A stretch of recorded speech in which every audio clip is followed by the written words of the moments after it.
when you're driving home between the times of maybe 3 p.m. to 7 p.m., I'm sure you're listening to 103.5 The Beat in Miami. And if you are, you're probably listening to Ashley Moss. And that's our next guest on The Ryan Nelson Show. Ashley, how are you? I'm good. How are you?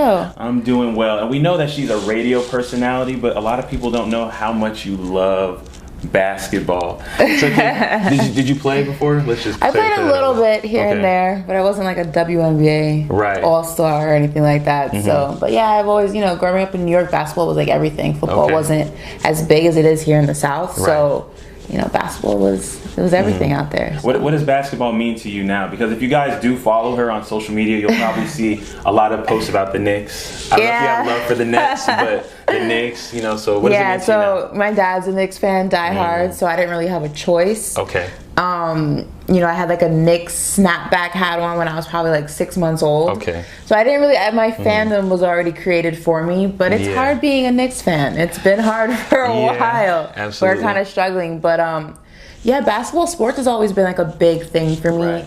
It was one of the reasons my dad and I were able to bond with each other. Right. I'm his only girl. So I'm his only child, really. So like, I'm not a boy, obviously, but it's something that we were able to sit down and just watch together. Football Sundays in my house is a big thing. My mom kind of goes into a different room, and my dad and I will sit out from like 12 to like 8 o'clock when that Sunday night football comes on, and then basketball is a big thing. The championship games, the playoffs. So it's just a way for him and I to bond. And then it went from me watching it and just being a fan of just like the athleticism and everything like that. And then as I got into high school, I really became more just enamored with the whole logistics of it and the trades and the plays, and that's kind of what led me to working in sports eventually. So. Right. So how did you start working in sports? For the people who don't know at home. So I actually started in entertainment first. I worked at the CW in Fort Lauderdale, and that was like my internship in college. And it was a great internship. I was able to work there for a year, and it was kind of like, it was supposed to be more behind the scenes internship, and then my boss at the time, who was the host, ended up having to take a medical leave for a while. So they're like, all right, so here you go. Wow. Kind of pushed me out there, and then from there it was my first time like on TV consistently. And then that led me to being kind of discovered by Jonah, who does Generation Nexxt on NBC. So Joy Taylor was on there. MJ Acosta was on that show. And that kind of put me out there. It covered youth football, and then from there I got to cover the Orange Bowl, interview Pat Riley. So it just kind of put me in the seat to do a lot of different things. And then that led me to working with my documentary team that we did multiple films in the area. And then that led me to bringing myself to The Beat. They asked me to come on to promote that documentary, and then that whole thing manifested into what it is now. So that is a lot of different layers to the position I am right now, but long time coming, so it didn't happen overnight like people like to assume. So and for somebody who's trying to get to where you are, especially the women, what advice would you give them as far as being a woman in the entertainment and sports industry? So definitely my first thing would be to not afraid to be strong. I feel like women a lot of times in the workplace are very, just in whatever workplace you're in, kind of like to, or feel like they have to reserve their opinions, their thoughts, and there's a time and the place always to give your opinion, but never be afraid to stick to like your morals. And also know what you're talking about. I feel like that's so important, because it's already, when you enter in those meetings or those games, or you're already kind of deemed as, oh, she's just here because she's a pretty face, or she's just here because she has to fill a quota. We can't have all men working here. So you already have that stigma against you. So I would say make sure when you go in someplace, know what you're talking about. Whether it's sports, whether it's entertainment, whether it's just a regular job, 9 to 5 job, just know what you're talking about. Keep it real with a segment we like to call Keeping It Real. So let's talk about it, guys. Football, youth football specifically, social media, cheating. Is there an epidemic with the trash talk on social media and it leaking over to youth football? Brandon? Because people are going to be quick to use whatever you do against you, so make sure you don't give them any ammunition, basically, and also just respect yourself, because when you work with men in the industry, and you're an attractive woman, you get a lot of passes thrown your way, and guys wanting to date, just be very careful, like dipping and dabbling in where you work. Just very pick and choose. I mean, you can't help who you like fall for. Yeah. So if like, you know, Kid Cudi walks in and you just fall madly in love, like you can't really help it. But try not to date Kid Cudi, Blueface, you know, Zoe Dallas. Like try to those people. That kind of a thing. How has mom played? What role has mom played in your development as? She's done everything really, and we butt heads, but she's done everything. You know, my dad, you know, he puts his 2 cents in when he can, and I come to him like with ideas about sports, and he's kind of schooled me on the game and things like that. But my mom has done everything to, when I was younger, I was a TV actor, movie actor. I did commercials and things like that. And growing up in New York, you know, she would come and get me from school, and we'd get on the subway and go to the city and do monologues and auditions and things like that. And she would be like gassing me up on the train, like, you can do this, you know, going over lines. And then as I got older, it turned into, you know, going to gigs with me and helping me like shape my social media and things like that, and kind of giving. The funny thing is when I was working in TV, I never wanted to work in radio.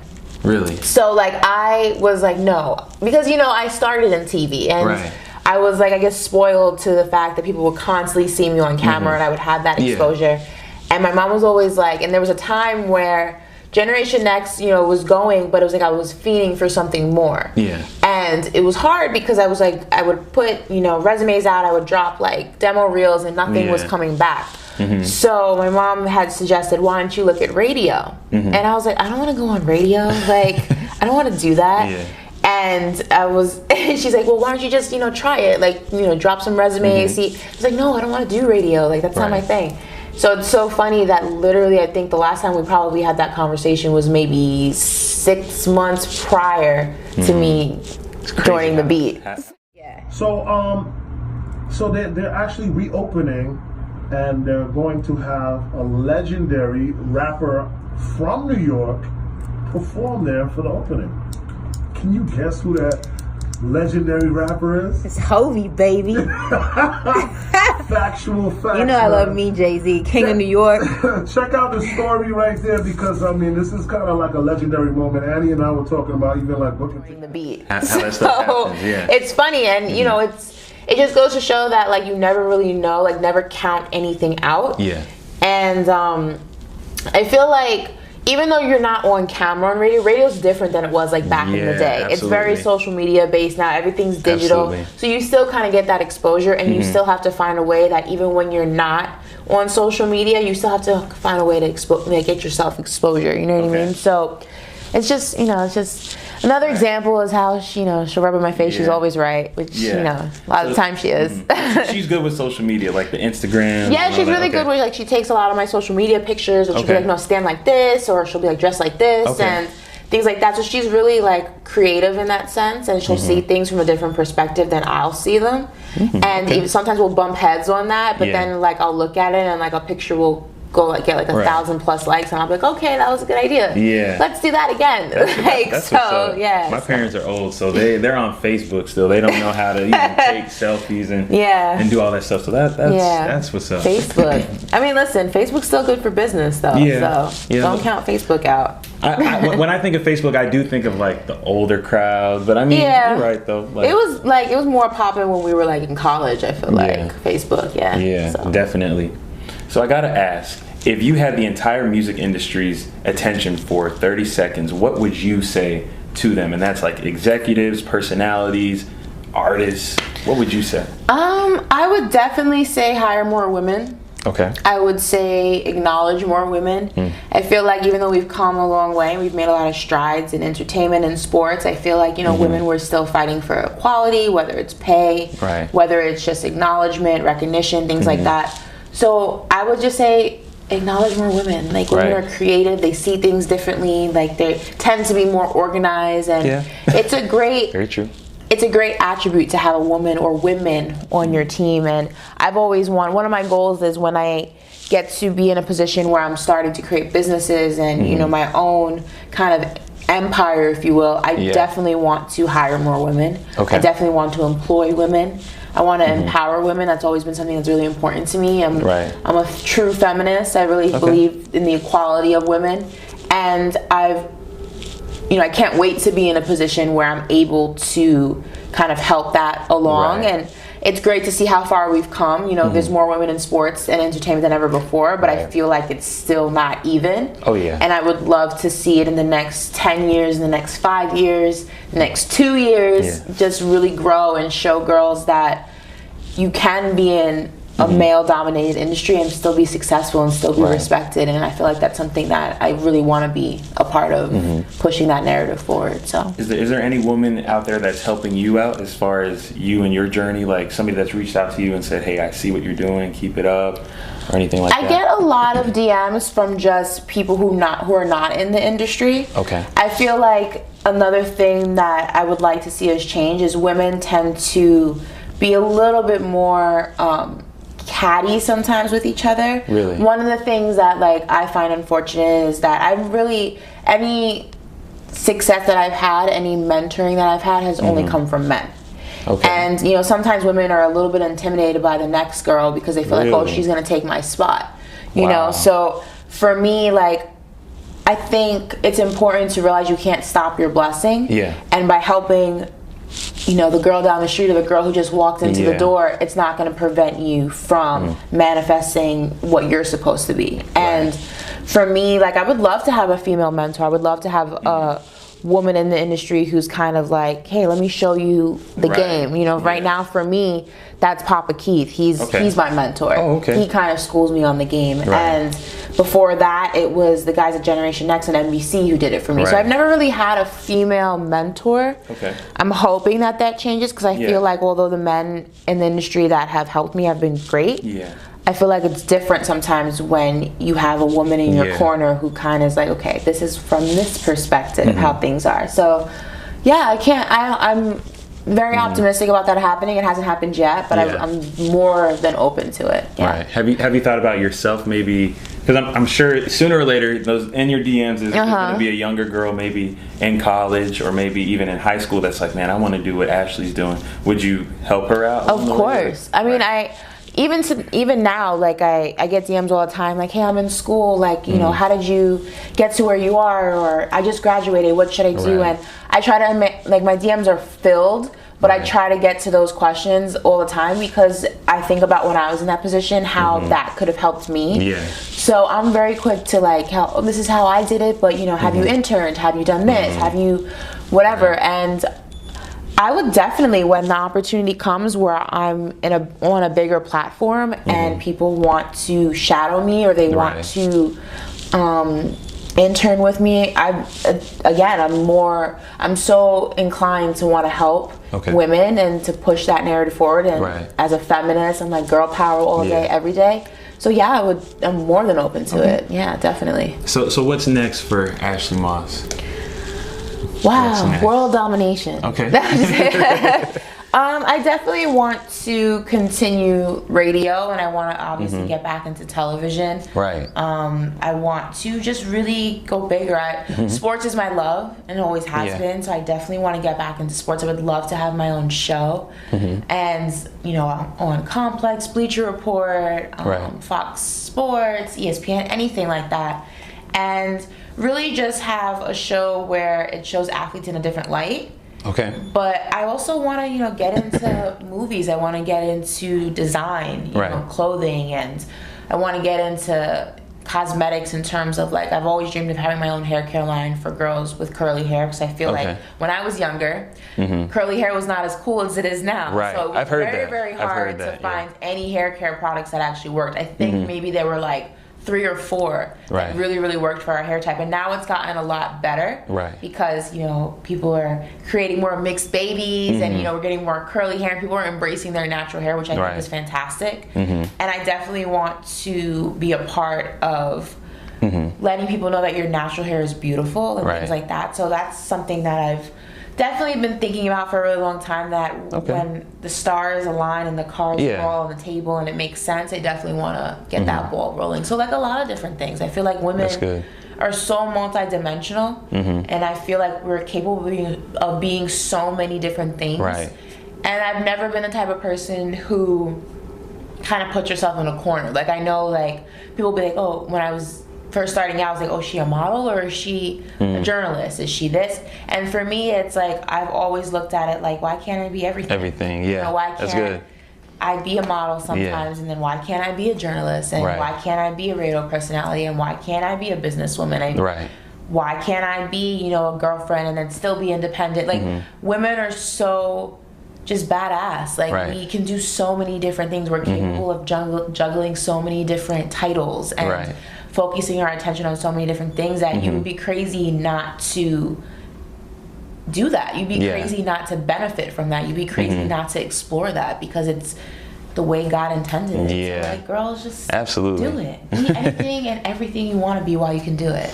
Absolutely. And now I got to go back to the hair topic, because I don't know much about this, so I'm getting educated right now. As far as curly hair, like one girl told me, like, oh, when I go to Target, they don't have any products for me. And that blows my mind, because I'm like, how does Target not have a lot of products for curly hair? Is that true? Or so Target has a great line of stuff. Like, they have like mixed chicks and curly girls, and they have Miss Jessie's and things like that. So it's gotten a lot broader than some other brands and some other stores. But I feel like still it's a very small demographic, because people will try to vent, like, brands who are really geared for more mainstream kind of hair will try to, like, finagle in the curly hair thing. But they don't do it quite right, because I feel like you can't really understand what curly hair needs or what natural hair needs unless you have it. Because I can't really tell you what straight hair needs to stay moisturized, to stay frizz-free, because I don't have straight hair naturally. But I can tell you, you know, coconut oil with some serum and some anti-humidity spray will keep those curls in. You know what I'm saying? So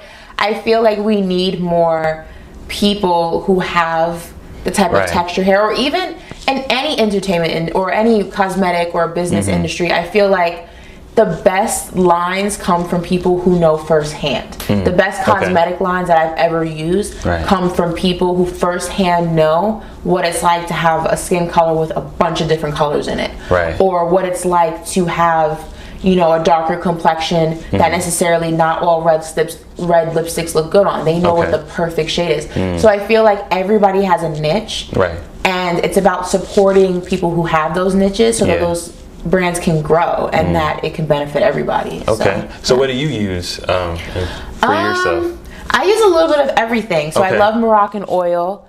I love Miss Jessie's. I love Weedod. I love a bunch of different brands, and I try to, like, move it around, because my hair, I feel like, is never the same every single day. So, like, it's curly hair is one of those things that, like, one day you'll wake up and it's like, wow, my curls look great today. Like, they're full, they're nice and long, and then the next day, like, you'll do your hair again, and it's like your hair doesn't look like it's the same. Like, it's like my curls are, like, dead today. I was like, I don't know. I really feel like curly hair has a mind of its own. And I'm still trying to figure out the formula sometimes. I'm still like, okay, this works for this kind of weather.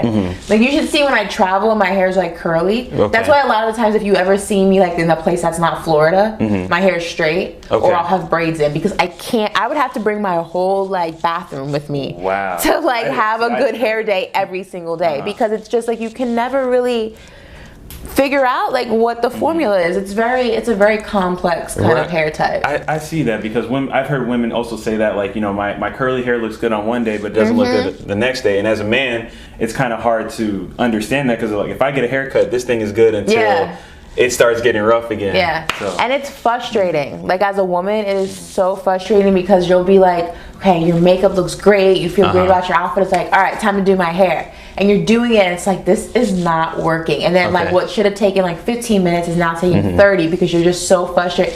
It's just, it's hard. It's hard being a woman in general. Curly hair just makes it a little bit harder. So, Okay. And this is me assuming right now, because you work at 103.5 The Beat. You listen to a ton of hip hop. But if people were to see your iPod, who would they be surprised that's in your iPod? So I'm actually a big, like, classic rock fan. Really? So, like, Bon Jovi. I'm a huge Bon Jovi fan. Billy Joel. I love Queen. Okay. So like my music is, I have a very eclectic music taste. I like really a little bit of everything. Even country? I love a little bit of country. Okay. There's some country artists that like, I love Shania Twain. Okay. Carrie Underwood. Like, I've never been one to, and I think this comes to like my family. There's so many different colors in my family. And there's so many different races and cultures, and everybody kind of listens to a little bit of everything. Right. So for me, I grew up hearing a bunch. Like my parents play a bunch of like 70s, 80s, 90s music. So I know like the Bee Gees. I know we were watching Saturday Night Fever the other day. Like I knew all those songs. Wow. Bon Jovi. Like I know a bunch of those songs. Queen, Metallica. Like all of it. But then I also know some country, and obviously I know rap, old school, hip hop, things like that, pop, because I grew up in the 90s, and that's when the whole like boy band thing was cool, so NSYNC, things like that.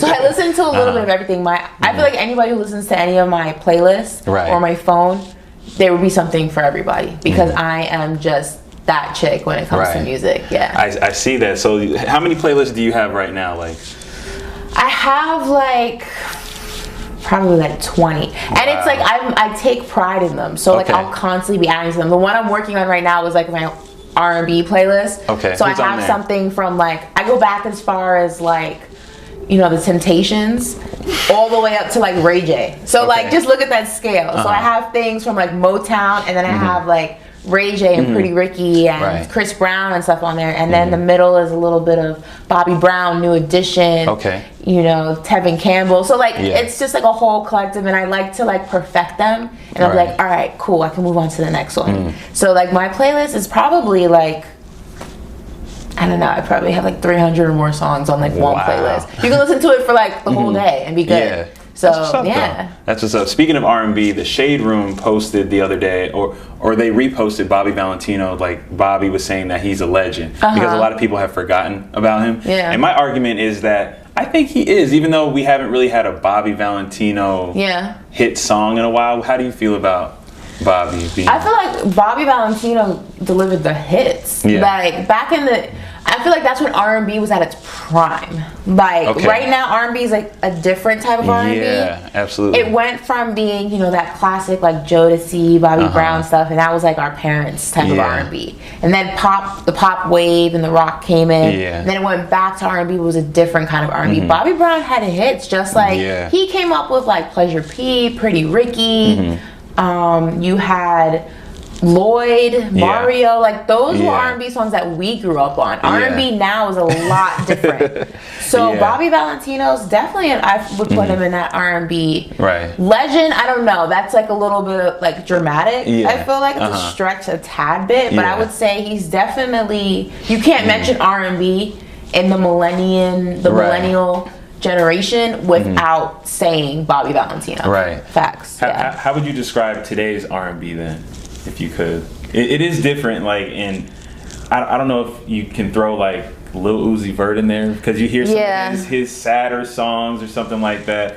I don't know. It's all over the place. That's the thing. I would say R&B now is all over the place. I feel like R&B back when we were listening to it, like when Trey Songz still had braids, it was like, it was still love songs, you know. It was kind of like, we're gonna take the whole concept that our parents R&B had, we're gonna still have those love songs and things like that, but we're gonna put like a new millennium twist on it. Now it's like R&B singers are rapping over trap beats, and like it's a little bit different, but I still feel like there's some people holding it down, like Janae Aiko's holding it down. She's like that soulful R&B. You have people like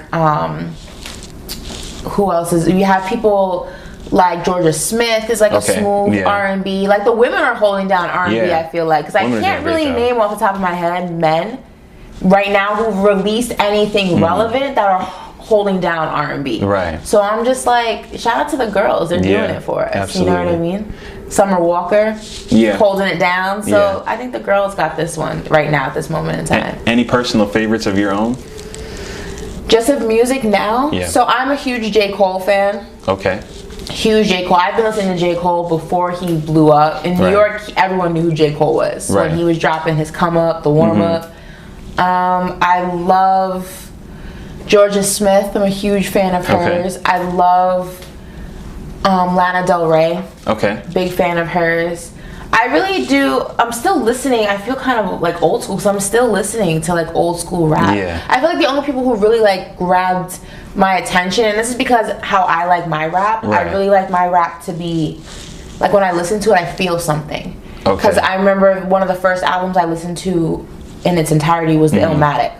Okay. So for me, Nas was like, I felt something. The Fugees, I felt something. Right. So for me, when I listen to music now, that's what I'm looking for. I'm looking for something that makes me feel. I'm looking for something that I can be like, wow, that was deep. Right. So for me, that's J. Cole. That's Kendrick Lamar. Yeah. That's I'm glad you said that. That's a few other people in there that. And don't get me wrong, like sometimes I want to like bop to Future because I'm in the club. I can't like turn up to J. Cole, but when I'm home or when I'm driving, it's definitely like a J. Cole, Kendrick type of vibe for me when it comes to my rap. I'm glad you clarified that, because old school, sometimes people mix in Yin Yang Twins. They mix Yeah. stuff That's like that Atlanta old school. Yeah. So I'm glad you But clarified that. for me, you know, New York is like the mecca of hip hop. Right. So for us growing up there, it was obviously, I didn't grow up in the time frame of Nas and things like that, but even like you had the Diplomats is what I grew up on. You know, I had Jim Jones is what I grew up on. Jay-Z is what I grew up on. So for me, I've always been, and don't get me wrong, the Diplomats had songs that didn't really mean anything. Yeah. You know what I mean? You're kind of like, okay, but it's a bop. But they had songs also that made you think. You know, you had Jay Electronica. Yeah. This is somebody I grew up on and things like that. So for me, that's what I look for in my music. And and it's unfortunate because I think Cardi B mentioned it, because Jermaine Dupri, you know, is dissing on women who don't rap with substance. And it's the same thing kind of with men, because, you know, you'll listen to it, but it doesn't get any radio play. Right. It doesn't get any love. So like J. Cole will drop a super, and I feel like J. Cole's the only person right now who's really been able to push that boundary, because he still goes platinum. Yeah. You know what I mean? Absolutely. Now, do I feel like J. Cole would be bigger if he didn't do anything with substance and he just did trap music, or he just did like turn up in the club music? Yeah. Absolutely. Right. But that's why you appreciate J. Cole, because he's not like that. And I just feel like people don't support that conscious, aware type of rap. Like, I feel like if they did, it'd be a lot bigger. Right. I feel like their lifespan for an artist with substance, it lasts longer than the. I don't want to hate on the Yin Yang Twins, but like an artist from those eras, like the crunk eras, like it was good turn up music, but it's just like it's here today, gone tomorrow. Yeah, because you can't listen to, you know, say Shake It Like a Salt Shaker when you're like 50. Yeah. I mean, you can, At but a like barbecue or something. Maybe it's like throwback and you tell your kids, oh, what you know about this, but it's like you don't. It's not like you can sit and listen to it in the car and just feel that and feel something. You know what I mean? So that's kind of. You know, I like all music, but my go-to, that's my go-to. Okay. Ashley, you are all over the place. Literally. I go on Instagram and I see you in different cities and different locations and different projects. But what's next for you work-wise? It is with Comcast. It's a new network that they're kind of in the process of building. It's a show that's based kind of like on 106 in Park, which we all grew up on, TRL, things like that. So it gives me an opportunity to blend where I am currently with music and entertainment. And then combine it with my love of television, so I get to go back to that, being in front of the camera, reading a prompter, things like that. So I'm excited. It's going to allow me to kind of go back to my roots while combining where I currently am in my life. So, and hopefully a lot more after that. So fingers crossed. Okay. So before we get out of here, how can everybody find you on social media if they aren't already following you? So my social media is super simple. Ash Nicole Moss, so ASHNICOLEMOSS, and that's on Twitter and Instagram. Okay. Snapchat, is that it? So I Snapchat, but it's not that exciting. So you definitely don't want to follow me on Snapchat. I do all my stuff on IG and Twitter now. Okay. So, Well, there you have it, Ashley Moss.